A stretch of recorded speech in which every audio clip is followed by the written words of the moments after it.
What's up, guys? Welcome in to Sports and Shenanigans, where women's sports and pop culture collide. We are on KCSN and powered by Cherry Company, an incredible brand, a female-owned brand that keeps you swaggy and sporty, celebrates achievements of athletes and icons and women across the world. And we have a woman just more than worthy of celebration for so many reasons. I'm thrilled to be joined by Alana Cook, defender for Kansas City Current and the U.S. Women's National Team. Alana, thank you so much for being here. How are you today? Of course, yeah, I'm excited to be here. Doing well.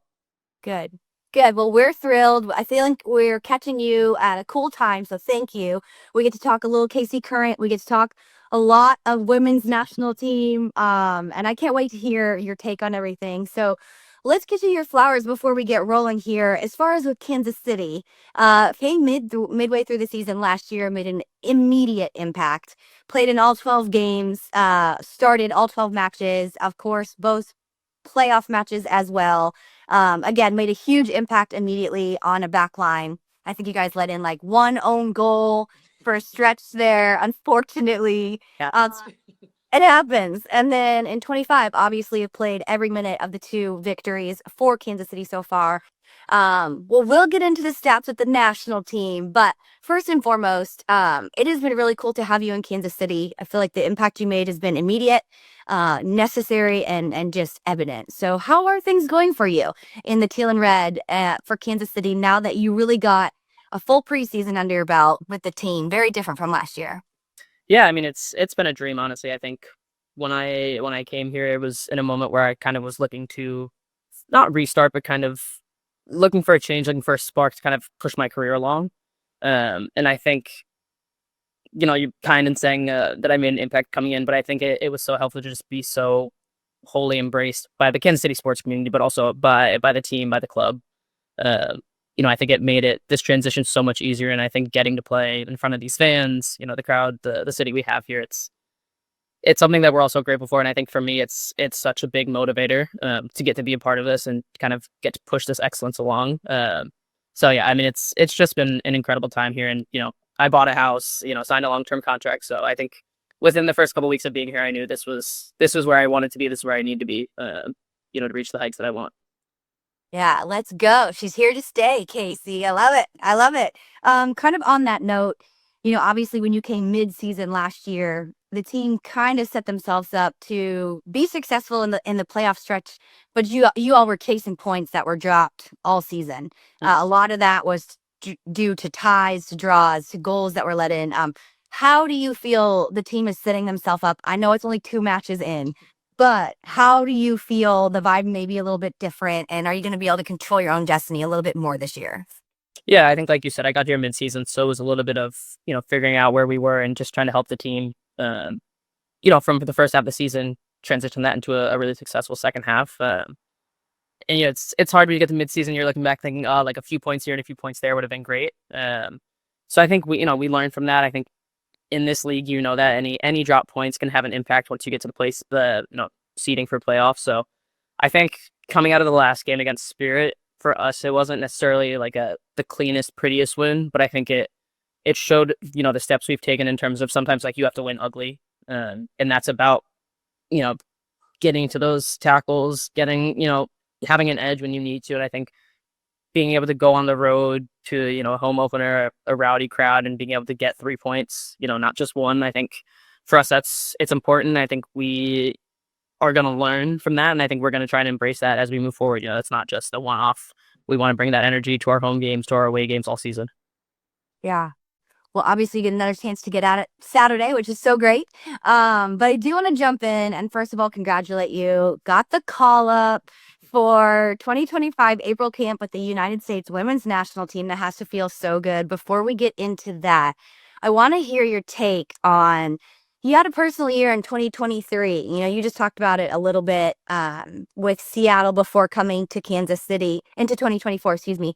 And I asked Coach Blanco straight out about you getting called in, and he said, we watched her game film with Seattle and we saw what she was doing and we noticed that she just wasn't exactly herself on the field.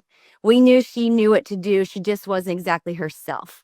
And so we believed in her. We brought her here and it was at a time where we could focus on her personal development and she could focus on getting back to who she was. So tell me a little bit about that time and just that year for you and really what caused this resurgence because you're back like you never left, girl. You're playing like, everybody has the ups and downs, but you're playing like, solid soccer right now and very confident looking. So, from your perspective, how did it go?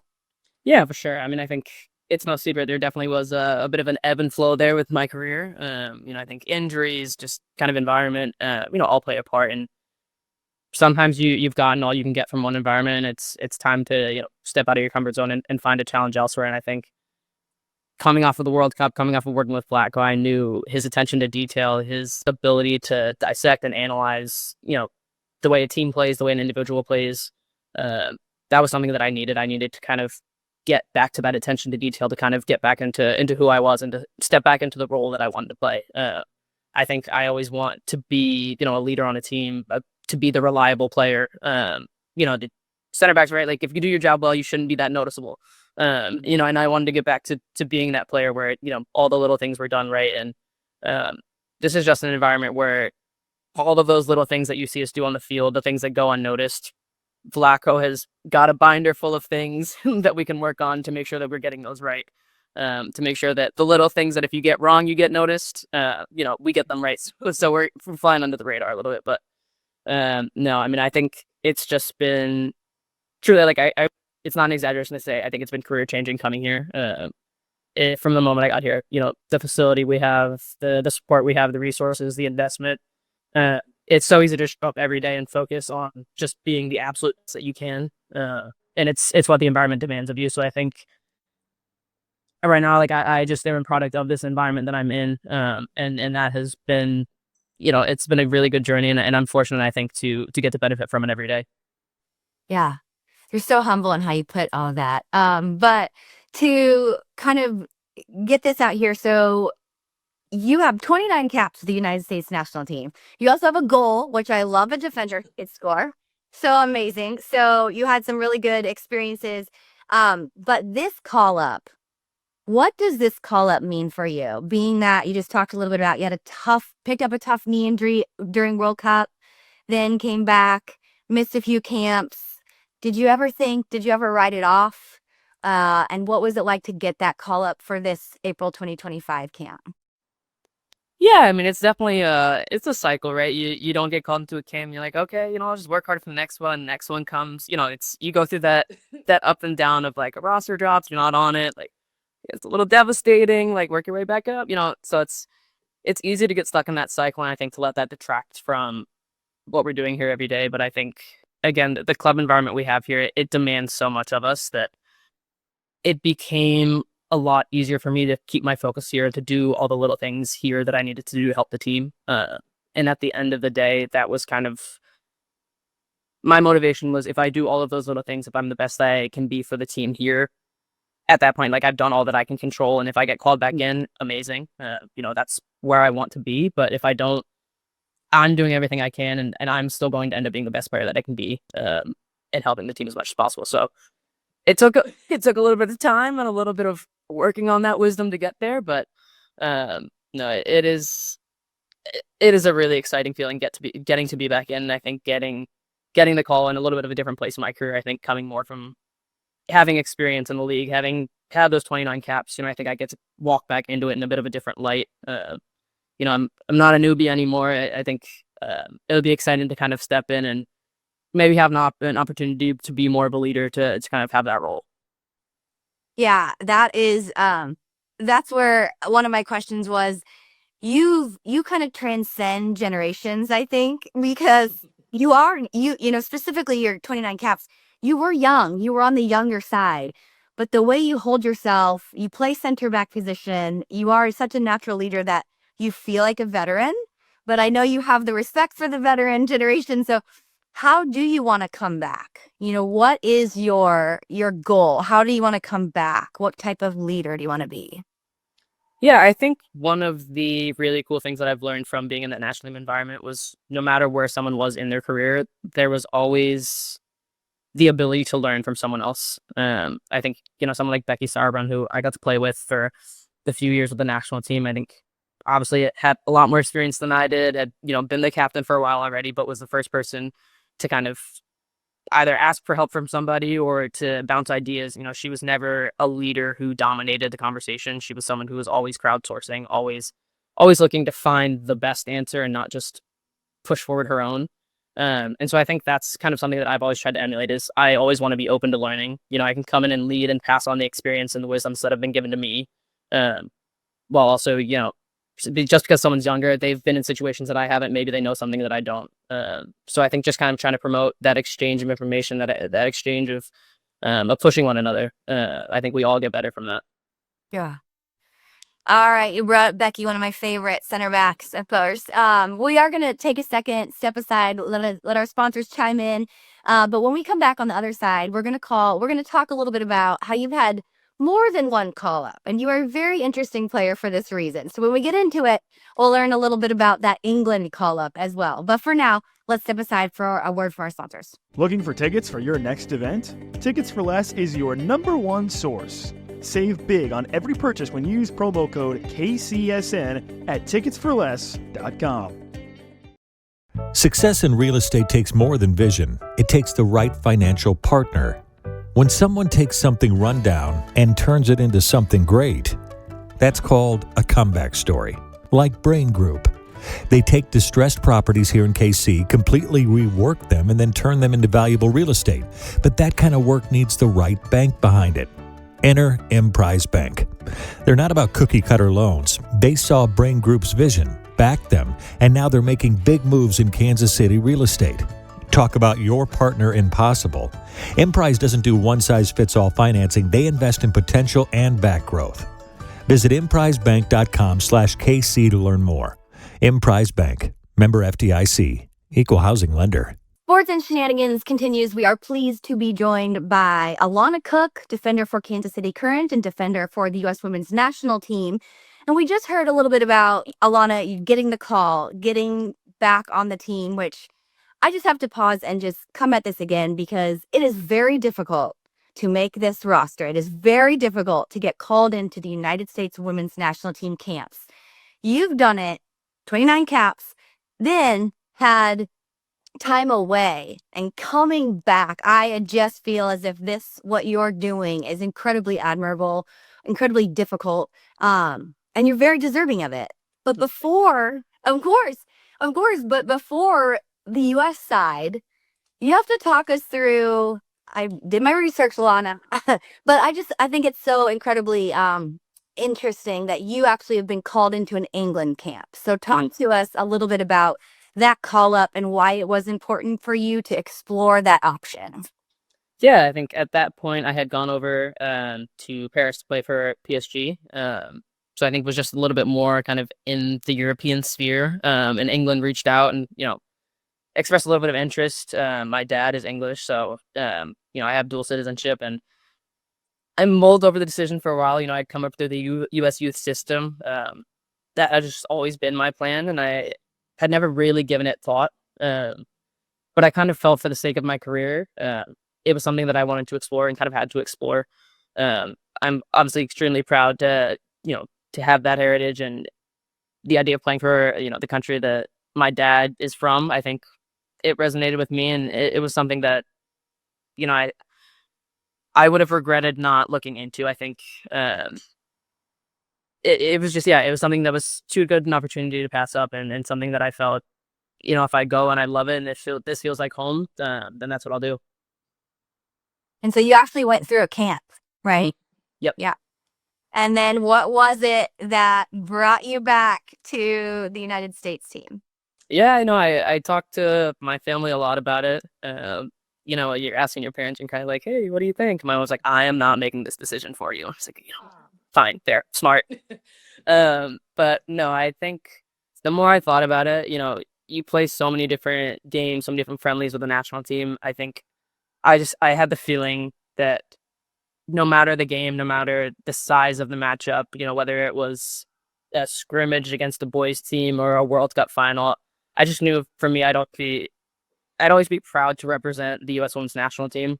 And if we never won a game again, I was always still going to be proud that I got to that stage, that I got to represent, where I'm from and where I grew up.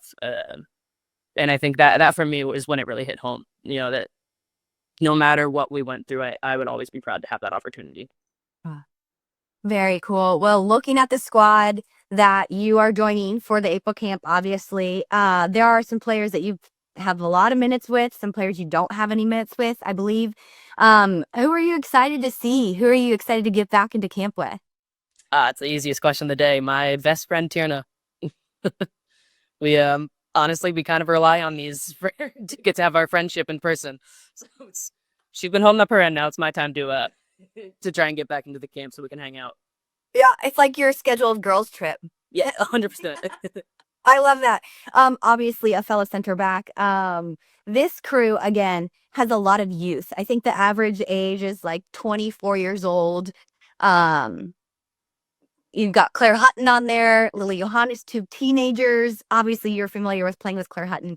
But what do you think about the new direction Emma Hayes is going in as far as the call-up process, the futures camp, getting players in earlier? What's your take on that? Yeah, I mean, I think it's a very different look for the national team than probably a lot of us were used to experiencing. I think you look at maybe like the 2015 World Cup run-up, 2019, that core group really stayed together and stayed the same for a lot of it. And I think this is just a very fresh look at how a national team can be run. I think it's really excited and incentivized a much larger pool of players to kind of say, like, there is a direct correlation between what I'm doing in the league, what I'm doing every day with my club, and the national team. And I think that's really exciting. I think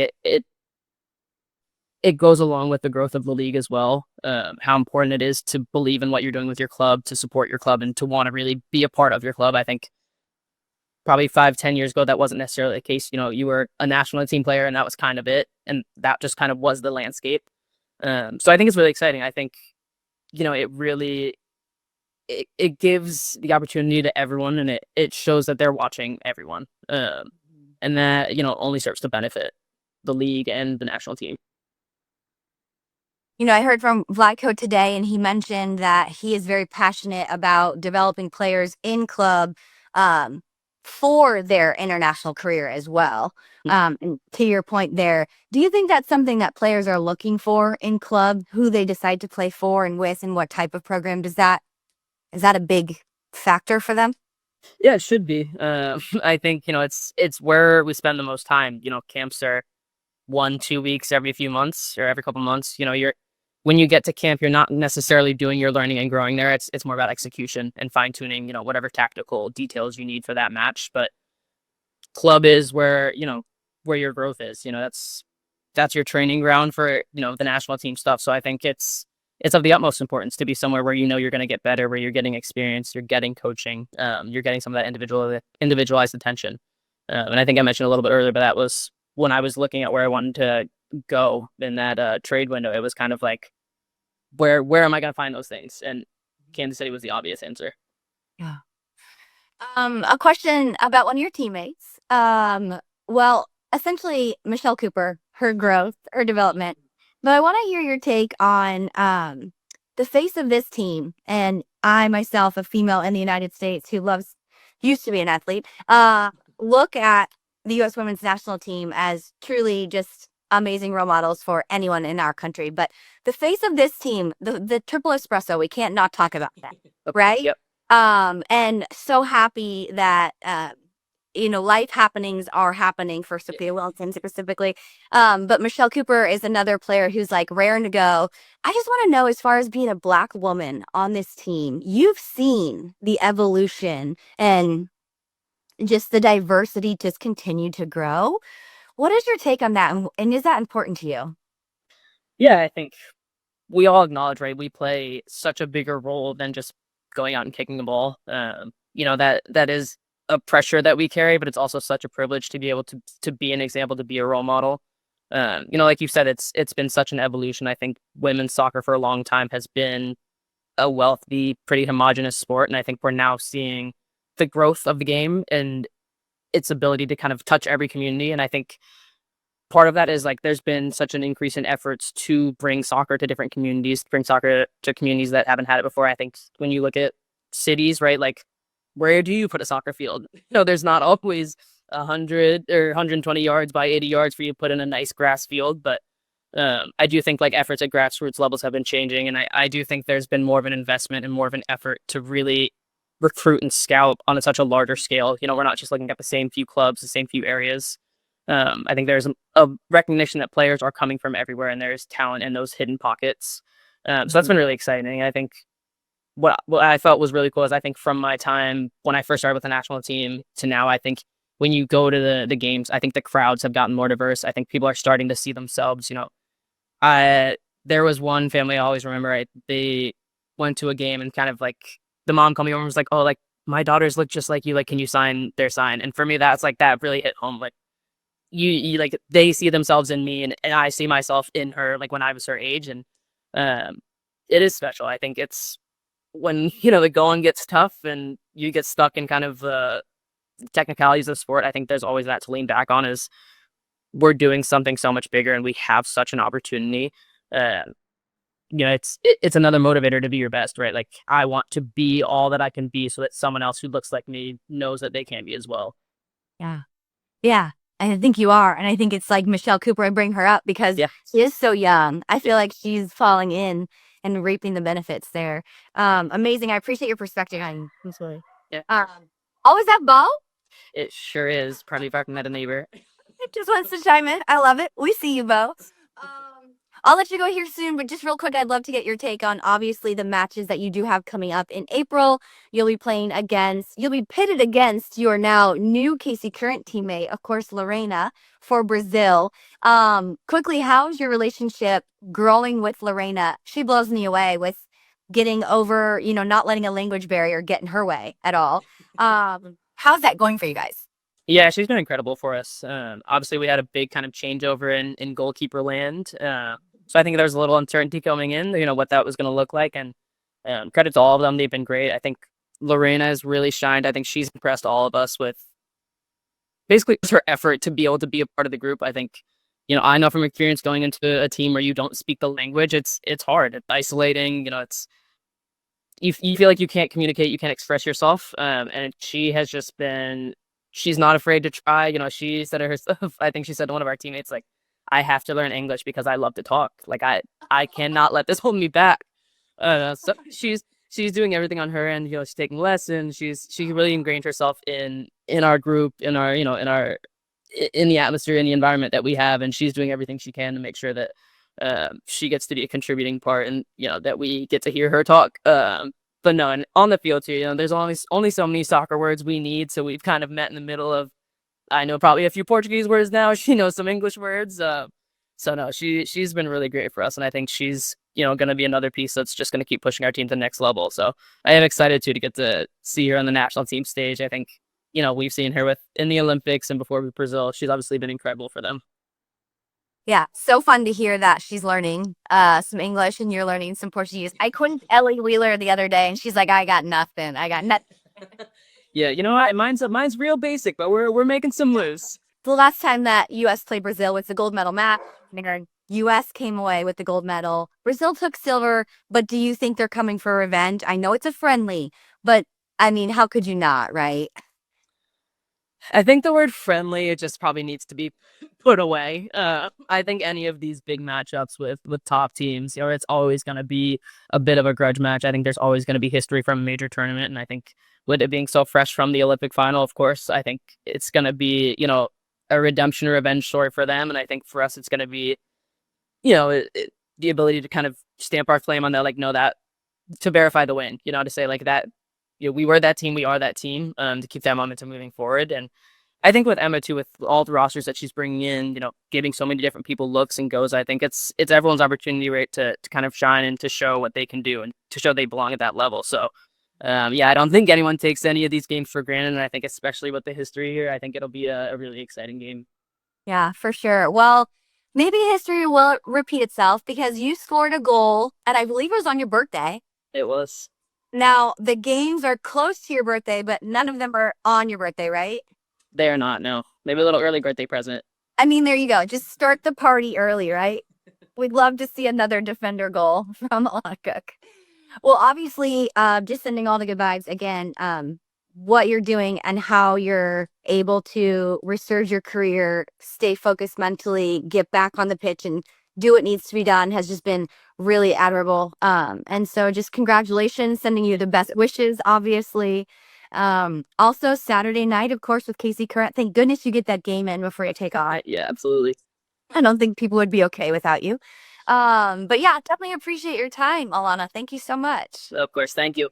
Yeah, of course. All right, guys, that was Sports and Shenanigans. If you haven't yet, please follow on Instagram, like, subscribe, do the things, rate the show. But make sure to catch us next week as well. We are powered by Cherry, and Cherry wants to swag you out, keep you looking good, and supporting women's sports. So if you haven't checked them out yet, Cherry Co. Also, Alana Cook, KC Current, and U.S. Women's National Team. That's it for today. Thanks so much. See you guys next week.